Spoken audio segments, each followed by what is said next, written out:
Get ready, start. Sir, I rise to support the demands that have been placed before the House by the Home Minister. Sir, I need not remind the House that this year the Home Ministry's demands are being discussed in a context which can be described as almost unprecedented. It is for the first time that we are discussing the demands of this ministry after the country passed through the period of the emergency that rocked the very basic structure of the constitution and our policy and made the common people of our country realize what they have lost with the eclipse of their fundamental rights and freedom. Sir, the 19th months of rule marked the culmination of a concerted effort to undermine democracy. Those who wanted to destroy the democracy and convert our system into a totalitarian system had looked upon the Home Ministry as the main instrument for forcing their will on the nation. They wanted to substitute the rule of law with a reign of terror to place individuals above the law, to provide immunity to those whom the group linked, and to harass all those who were looked upon as dangerous to the monopoly of power that the extra-constitutional group wanted to preserve. The then Home Minister was himself a captive of this group. It was practically a totalitarian regime and was therefore bound to be a police regime. That is why I would request the Home Minister that the whole police department should be thoroughly overhauled.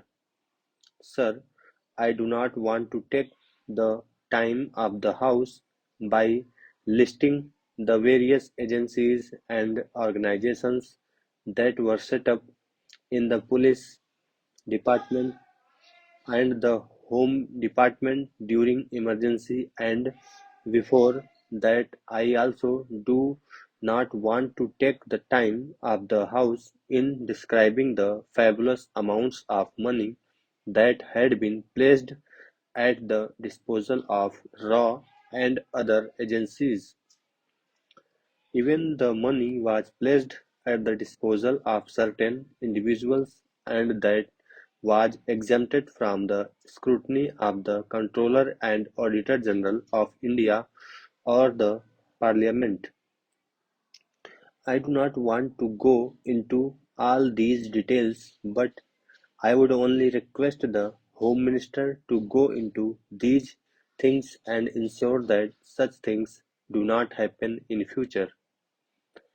Under the circumstances, sir, the task of the Home Minister is, therefore, one of dismantling the police state that was built up by the various governments. Sir, I must congratulate the Home Minister for the excellent beginning that he has made and for the speed that he has acquired to restore the fundamental rights to the citizens and to appoint commissions of inquiry to go into the excesses of the earlier rule as well as the shocking scandals that had characterized last years of the previous regime.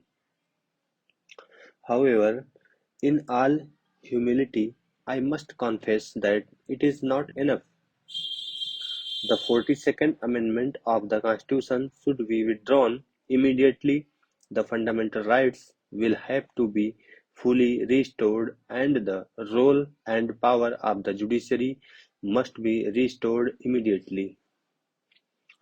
Then, the necessary correction in the attitude of the police cannot be achieved if at this moment we do not differentiate between those officers and men who acted on instructions and those who went out of their way to trouble and harass people during the earlier rule.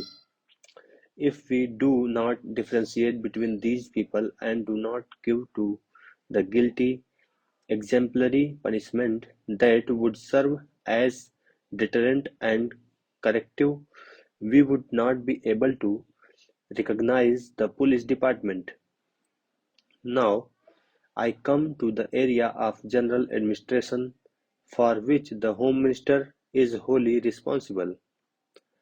Our public offices have not earned a great reputation for efficiency. Public petitions and letters remain unanswered and under consideration for months and months together.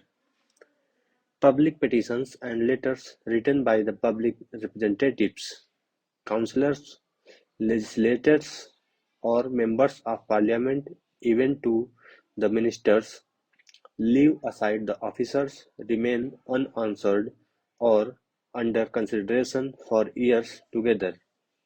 Sometimes we do not get a reply at all to our letters, or people have to suffer because of this. We hope the Home Minister will see that these public offices function efficiently. Even after 50 years of our own government, these public officers, especially officers like block development officers and the public officials, do not behave properly and they even behave very badly with the public. The Home Minister should look into that so that the people officers behave properly and in a manner so as to instill confidence in the people that it is their own government which wants to serve them and not to terrorize them. Within the time you have given, I want to draw the attention of the Home Minister to a very important matter. I know the law and order is a state subject. Honourable member was telling that our Home Minister has encroached upon this state subject. Stop.